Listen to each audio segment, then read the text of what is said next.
Even as a baby, Eric Wells was sitting on a motorcycle. He wore a Harley shirt as a young boy and bought his first bike this summer. This was his pride and joy here. That's when he got his motorcycle. Tragically, only a few weeks after getting the bike, Eric Wells was struck and killed on it.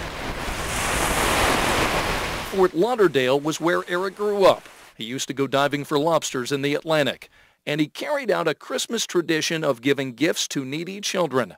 Education was important to him. He earned his bachelor's, a master's, and was working on his Ph.D. He married his high school sweetheart, Louisa, a former Florida cop. Their wedding anniversary was this month. The couple enjoyed taking his parents to Indiana wineries. They wanted to travel and have children. That was a very good picture of Eric. I was taken last year. This was Eric.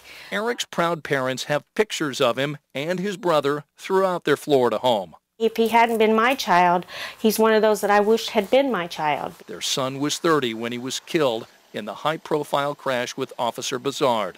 The hurt still fresh. He got out of his car and yelled at my dying son on the pavement, and the other two that were lying out in the middle of the street, critically hurt, yelled at them as to why they didn't get out of the way. Officer Bizard tested more than twice the legal limit after the crash, but the blood test was thrown out because it was not conducted at a certified facility.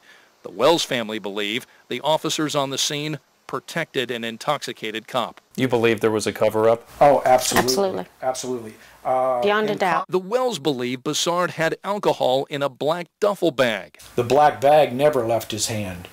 According to witnesses, when he grabbed it out of the car, locked his car, he had the dog in one hand, the black bag in the other. If this was not a cop, the person that was driving would not have been able to walk away with taking anything out of the vehicle. The vehicle would have been searched. The Wells believe Mayor Greg Ballard needs to go beyond new policies put in place last weekend that include breathalyzers at the scene of any crash involving an officer. Take this opportunity to make this the best police department in the country, and not just chop a few heads and we'll let it go at that. There's a lot here, a lot wrong. Now, as they hope for justice, the Wells grieve for their son who impacted so many. It has destroyed our lives. We're not the same people we were before August the 6th.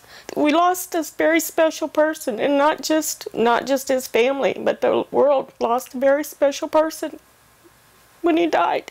In Fort Lauderdale, Scott Swan, Channel 13 Eyewitness News.